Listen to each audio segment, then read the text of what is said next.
Salut à tous, je vous apprends rien en vous disant que Gaucho trouve ses idées d'enquête de la vraie vie, surtout vis-à-vis des stratagèmes qu'il essaie pour voir s'ils fonctionnent. Cependant, il est arrivé qu'il choisisse ses idées de thème, comme des mythes qui proviennent de la vraie vie, et c'est pour ça qu'aujourd'hui je vous propose 5 affaires de détectives Conan basées sur des légendes urbaines ou des mythes.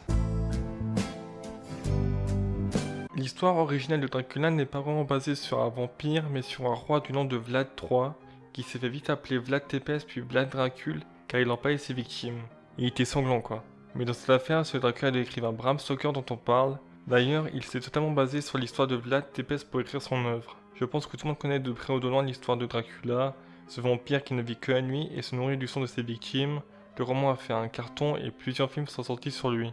Dans cette affaire qui se situe à l'épisode 88-89 car c'est un filler, on suit Kogoro qui se rend à un manoir se nommé Dracula où vit un célèbre écrivain qui a écrit des livres qui parlent de fantasy et surtout de vampires. Tu l'as compris, ce mec c'est un fan de Dracula. Et il a fait appel à Kogoro pour qu'il enquête sur sa femme qui soupçonne d'être infidèle. À un moment, celui-ci s'absente quelques heures de son bureau pour regarder des films, et une fois la nuit tombée, il répond ni au téléphone ni à la porte. Il est en fait retrouvé mort, crucifié au mur, tué par la même arme dont peut mourir un vampire, c'est-à-dire un pieu en bois planté dans son cœur. Et vu que la porte d'entrée du bureau était fermée, et que c'est la seule entrée possible, cela laisse penser que le meurtrier a volé comme Dracula pour entrer dans le bureau et tuer la victime. Le Kamaitachi, c'est un esprit japonais qu'ils appellent yokai, issu d'une légende provenant de la région de Koshinetsu au Japon. Il y a beaucoup de descriptions, que ce soit sur son apparence ou son mode opératoire, donc on va prendre la description la plus connue. Donc il s'agirait d'un trio de belettes qui ont des griffes très acérées, et pour le mode opératoire, ils agiraient ainsi. La première belette renverse sa victime, la deuxième lui découpe les jambes, et étonnamment la troisième lui applique les soins de premier secours. Et cette description la doit à un certain Toriyama Sekien.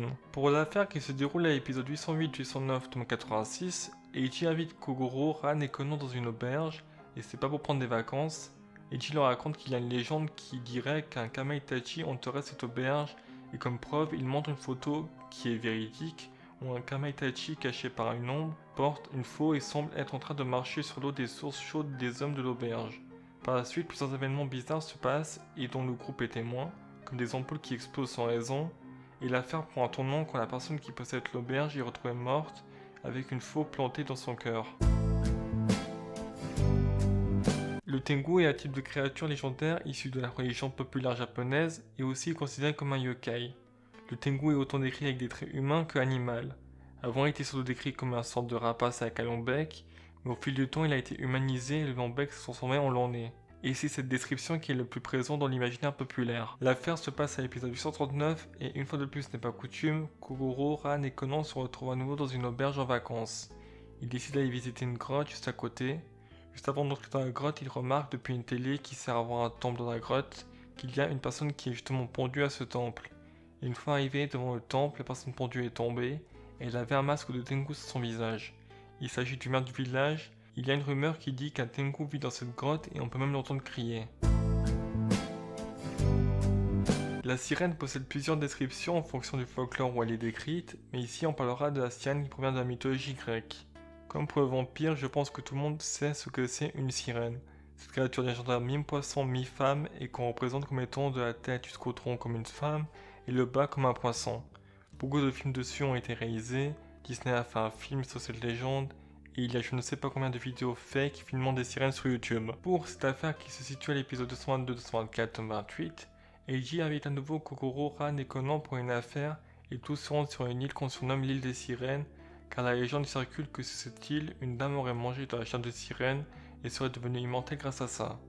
La personne qui a contacté Eiji lui a uniquement envoyé une lettre où il a écrit que la sirène va la tuer. C'est pour voir si cette personne est toujours en vie que Eiji est venu.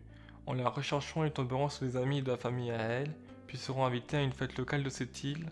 Ran et Kazuha participeront à une loterie, Kazuha gagnera un prix, et pour le prendre, il faut se rendre à une cascade, et c'est là que l'affaire prend un tournant. À cette cascade sera retrouvée une femme qui s'est pendue, les choses vont se corser quand une autre femme sera retrouvée morte attachée, ce qui confirme qu'il s'agit bien de meurtre en série. Serait-ce une sirène qui en serait la cause ? Le nuée est une créature fantastique issue de la mythologie japonaise. Il est décrit comme ayant la tête d'un singe, le corps d'un chien, les pattes d'un tigre et un serpent en guise de queue. Il est souvent surnommé chimère japonaise due à son apparence. Pour ces dernières affaires qui se trouvent à l'épisode 872-874 tome 90-91, pour ne pas changer, c'est encore une affaire où Ichi invite la bande pour résoudre une affaire qui de base est assez simple. Un maire a demandé à Ichi de retrouver un soi-disant trésor. Ils se rendent en montagne là où devrait se trouver le trésor et le jour dans un hôtel moyen, où plus personne ne va suite à un tragique événement et d'une légende qui va avec. Une équipe de mineurs était venue pour chercher le trésor dans une grotte de ces montagnes, et parmi les mineurs il y avait un étranger. Suite à un éboulement, il fut touché, et quand les autres mineurs lui ont passé un stylo et une feuille pour qu'il décrive ce qui s'est passé, l'étranger a écrit « nuée ». Les choses vont se gâter lorsqu'un feu se déclenchera devant l'hôtel, et que ce qui s'apparente être un nuée surgira dedans. Conan et Ichi tenteront de le prendre en chasse et tomberont sur un des résidents morts avec des énormes traces de griffures sur son dos. Ça fait déjà un petit moment que je voulais vous proposer cette vidéo, déjà car ces affaires sont tous géniaux et font partie des meilleures affaires de DC. Le fait de mélanger des légendes qui existent en vrai avec des affaires de meurtre, ça donne un résultat qui est presque parfait. Moi en tout cas j'ai pris beaucoup de plaisir à vous faire cette vidéo, j'espère qu'elle vous aura plu. Et sur ce moi je vous dis à la prochaine.